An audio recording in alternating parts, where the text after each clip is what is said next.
Now our next topic is effect of exercise on cardio respiratory system. ये topic शुरू करने से पहले आपको कार्डियो रेस्पिरेटरी सिस्टम का मीनिंग पता होना चाहिए। Cardio respiratory means circulatory system and अपना जो रेस्पिरेटरी सिस्टम है, जब वो मिलके काम करता है हमारी वर्किंग मसल को ऑक्सीजन देने के लिए जो कब करता है उसको हम कार्डियो रेस्पिरेटरी सिस्टम बोलते हैं। ठीक है, तो कार्डियो रेस्पिरेटरी सिस्टम जितना अच्छा होगा उतनी हमारी एंड्योरेंस है वो अच्छी मानी जाएगी, हमारी वर्किंग कैपेसिटी वो अच्छी मानी जाएगी। ठीक है, तो जब भी हम कोई एक्सरसाइज करते हैं, एक्टिविटी पार्टिसिपेट करते हैं, तो हमारी कार्डियो रेस्पिरेटरी सिस्टम के ऊपर क्या इफेक्ट पड़ते हैं। जब भी हमने कोई एक्सरसाइज के इफेक्ट बताने किसी भी सिस्टम के ऊपर, बेटा हमने हमेशा पॉजिटिव वे में बताने हैं। ठीक है, तो आपकी बुक में ये क्वेश्चन दो तरह से दिया हुआ है, एक शॉर्ट टर्म इफेक्ट बताया है, एक लॉन्ग टर्म इफेक्ट बताया है। नेक्स्ट पेज पे आप देखोगे कि लॉन्ग टर्म इफेक्ट है। ठीक है, तो आप जैसे मर्जी लर्न कर लीजिए, चाहे शॉर्ट टर्म में से 3 कर लीजिए, लॉन्ग टर्म में से 3 कर लीजिए, तो क्वेश्चन मिला के भी ये लिख सकते हो। तो शॉर्ट टर्म के भी सारे लिख सकते हो, लॉन्ग टर्म के भी सारे लिख सकते हो। ठीक है, ये आपके ऊपर डिपेंड है कैसे करना है। तो शॉर्ट टर्म का मीनिंग मैंने आपको बता दिया, जो इमीडिएट इफेक्ट पड़ते हैं, और जैसे एक्टिविटी खत्म हुई उसके बाद हमारा बॉडी टेम्परेचर भी नॉर्मल हो जाता है, सांस भी नॉर्मल हो जाती है, वो सब कुछ नॉर्मल हो जाता है। तो उसमें क्या है, वो शॉर्ट टर्म के इफेक्ट्स है वो माने जाते हैं। ठीक है, for example increase heart rate बढ़ जाती है हमारी, स्ट्रोक वॉल्यूम बढ़ जाता है। स्ट्रोक वॉल्यूम क्या है वो आप अंडरलाइन कर लीजिए, स्ट्रोक वॉल्यूम का मीनिंग आपको पता होना चाहिए। ठीक है, stroke volume is the amount of blood eject पर बीट। एक बीट में हमारा बॉडी में से, हमारे हार्ट में से कितना ब्लड है वो पंप हो रहा है। ठीक है, that is called stroke volume.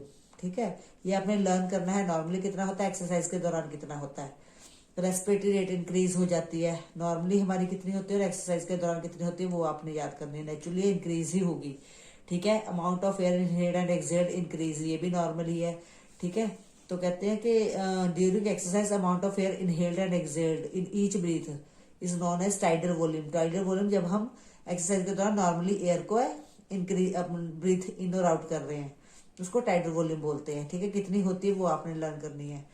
Increase in the cardiac output, अब ये कार्डिक आउटपुट क्या होता है ये भी आपने अच्छी तरह से लर्न करना है। ये सारी इंपॉर्टेंट पॉइंट है। स्ट्रोक वॉल्यूम हो गया आपका, कार्डिक आउटपुट हो गया, ये आपको पता होना चाहिए इनका मीनिंग क्या है। ठीक है, कार्डिक आउटपुट अंडरलाइन कर लीजिए। Cardiac output is the volume of blood the heart pump in a period of 1 minute. वहां था 1 मिनट में, यहाँ है 1 मिनट में।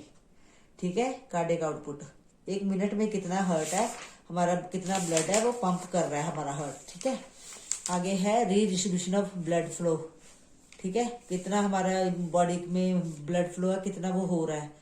ठीक है, कितनी फास्ट से होगा, नेचुरली वो इंक्रीज ही होगा।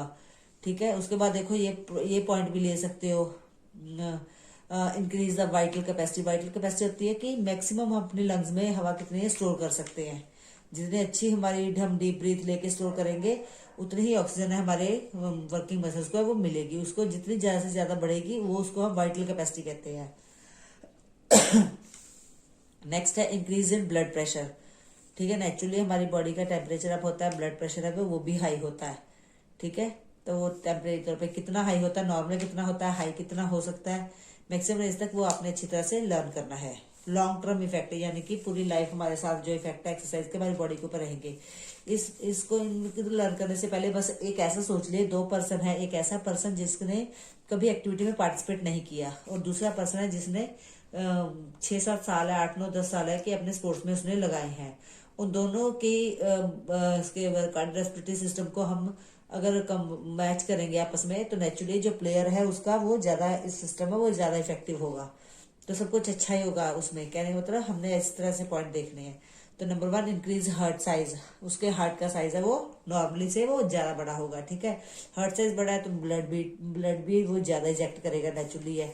ठीक है, decrease in resting heart rate, यहाँ पे हम रेस्टिंग पोजीशन में बताएंगे कि अगर हम एक्टिविटी में नहीं भी है, नॉर्मल लाइफ में अगर हम एक्टिविटी में नहीं भी है लेकिन हम पहले खेलते रहे हैं, तो उसके कारण क्या है कि हम जब रेस्टिंग पोजीशन में भी होते हैं तो तब भी हमारे जो इंटरनल ऑर्गन्स है वो वर्क है प्रॉपरली बहुत अच्छा करते हैं, अगर हम दूसरे पर्सन से अपनी कंपैरिजन करें तो। ठीक है, decrease in resting rate, increase in stroke volume, improve blood circulation.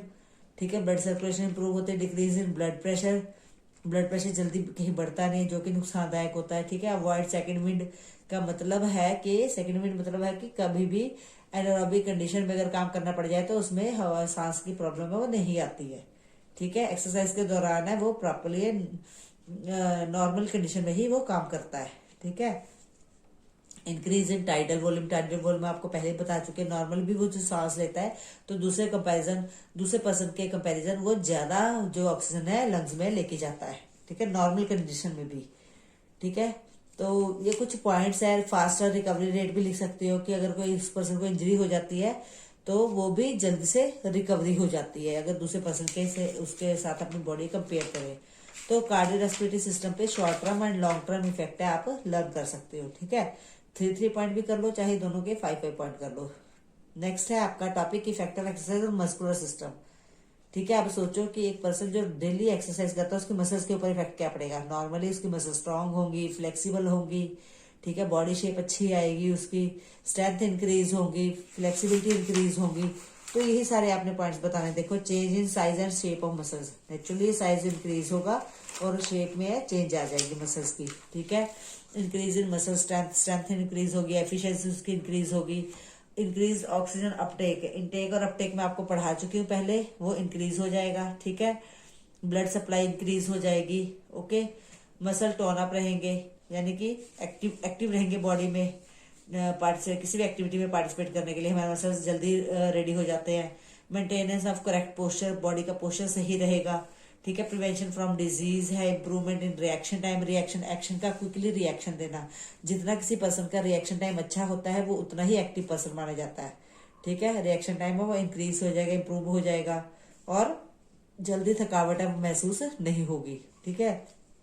यानी कि लैक्टिक एसिड टॉलरेंस पावर है वो इंक्रीज हो जाती है। तो मस्कुलर कौन कौन से इफेक्ट है हमारे पड़ते हैं हमारे मस्कुलर सिस्टम के ऊपर एक्सरसाइज के, वो सारे पॉजिटिव वे में ही आपने बताने। 13 पॉइंट्स यहाँ पे है, तो आप you have to learn 5 to 6 points with proper ending conclusion आपने भी साथ में लिखना है। मोस्टली बोर्ड में एक सिस्टम है वो पूछ ही लेते हैं, ठीक है। Next topic physiological changes due to ageing है, ये हमारा टॉपिक डिलीट है, हम नहीं करेंगे। नेक्स्ट है हमारा टॉपिक स्पोर्ट्स इंजरीज। यहाँ से आपका दूसरा टॉपिक है चैप्टर का स्टार्ट हो जाता है। हमने इससे पहले फिजियोलॉजिकल फैक्टर सारे पढ़े हैं, अब आ गया स्पोर्ट्स इंजरीज, ठीक है।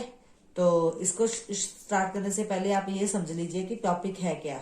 सबसे पहले हम बताएंगे स्पोर्ट्स इंजरीज क्या होती है, उसको हम क्लासीफाई करेंगे, इसकी टाइप्स कितनी होती हैं, ठीक है। सबसे पहले स्पोर्ट्स इंजरीज क्या है, जब हम ग्राउंड में खेलते हैं तो खेलते हुए हमें चोट तो लगती है, ठीक है। जब हम ग्राउंड में हमें कोई चोट लगती है तो उसको हम क्या बोलेंगे, स्पोर्ट्स इंजरीज, ठीक है। Sports injuries are refer to the kind of injury that occur during sports exercise, naturally है, ठीक है। समटाइम ये एक्सीडेंटल भी हो सकती है और समटाइम मिसहैपनिंग भी हो सकती है, जैसे कि हम कोई स्पोर्ट्स गियर ना यूज करें, यानी कि सेफ्टी इक्विपमेंट ना यूज करें, हमारी बॉडी फिट नहीं है फिर भी हम खेल रहे हैं, ठीक है। और प्रॉपर फैसिलिटी हमें नहीं मिली, इक्विपमेंट अच्छे नहीं है, तो किसी भी पूरा ट्रेनिंग हमें मिली है, हमारी ट्रेनिंग अच्छी नहीं मिली है, तो बहुत सारे रीजन इसके पीछे हो सकते हैं स्पोर्ट्स इंजरीज के पीछे, ठीक है। उसके बाद आपने क्लासिफिकेशन लर्न करनी है इसकी। आपकी बुक में classification of injuries two type की दी हुई है, ठीक है। तो ध्यान से आपने देखना है, क्वेश्चन को रिकॉग्नाइज करना, कौन सी टाइप पूछी गई है। एक तो है अकॉर्डिंग टू कॉजेज, ठीक है। Sports injuries according to causes कौन सी है, direct, indirect and overuse, ठीक है। और अगर हम इंजरीज को on the base of tissue damage के हिसाब से लर्न करें, if injuries are classified according to the type of body tissue damage के हिसाब से करें तो 2 तरह की हैं, soft tissue damage and hard tissue injuries, soft tissue injuries and hard tissue injuries, ठीक है। तो कॉजेज के हिसाब से 3 टाइप्स की बनती है, डायरेक्ट, इनडायरेक्ट एंड ओवरयूज। और टिश्यू डैमेज के हिसाब से सॉफ्ट टिश्यू इंजरीज और हार्ड टिश्यू इंजरीज। पहले हम तीनों टाइप को डिफाइन करेंगे, फिर आगे बताएंगे सॉफ्ट टिश्यू इंजरीज कौन सी होती है, फिर बताएंगे हार्ड टिश्यू इंजरीज कौन सी होती है। इस तरह से क्लासिफिकेशन इसकी है हम करेंगे, ठीक है।